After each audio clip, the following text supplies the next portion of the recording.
আমরা হয়তো অনেকেই এই আপডেটটি চাচ্ছিলাম যে খুব সহজেই রকেট থেকে বিকাশে টাকা ট্রান্সফার করতে পারবো। আমরা এখন খুব সহজেই রকেট থেকে বিকাশে টাকা ট্রান্সফার করতে পারবো। খুব সহজেই আপনি রকেট থেকে বিকাশে টাকা ট্রান্সফার করতে পারবেন। কত টাকা চার্জ কাটবে, কিভাবে ট্রান্সফার করবেন সবকিছুই বলে দেব এইখানে। সবার ১ম এ আপনি চলে যাবেন আপনার রকেট অ্যাকাউন্টে। রকেট অ্যাকাউন্টে যাওয়ার পরে ফান্ড ট্রান্সফার নামে একটি অপশন পাবেন। এই ফান্ড ট্রান্সফার এর অপশনে চলে গেলে এখানে দেখবেন এমএফএস। এই এমএফএস এর একটা অপশনে আপনাকে চলে যেতে হবে। কিন্তু অবশ্যই আপনার রকেট অ্যাকাউন্টটি আপডেট থাকতে হবে। না হলে এই সুবিধাগুলা আপনি পাবেন না।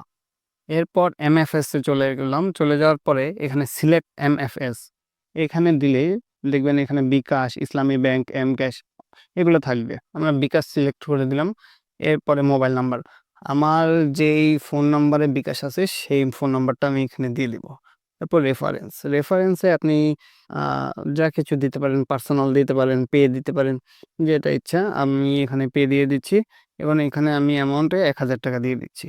৳১,০০০ দেওয়ার পরে নেক্সট এ ক্লিক করার পরে এখানে আমরা দেখতে পারবো আমাদের হাজারে ৳৮.৫০ চার্জ কাটবে। তার মানে হচ্ছে আপনি যদি রকেট থেকে বিকাশে টাকা ট্রান্সফার করেন তাহলে আপনার প্রতি হাজারে ৳৮.৫০ চার্জ কাটবে।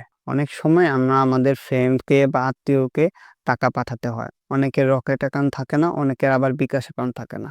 যদি এমন হয় যে আপনার বিকাশ অ্যাকাউন্ট আছে আপনার আত্মীয় বা বন্ধুর, তাহলে আপনি রকেট থেকে খুব সহজে টাকা বিকাশে ট্রান্সফার করতে পারবেন। আমাদের এরকম ছোট, ছোট টিপস পাওয়ার জন্য আমাদের ফেসবুক পেজটি ফলো দিয়ে রাখতে পারেন এবং ইউটিউব চ্যানেলটি সাবস্ক্রাইব করতে পারেন।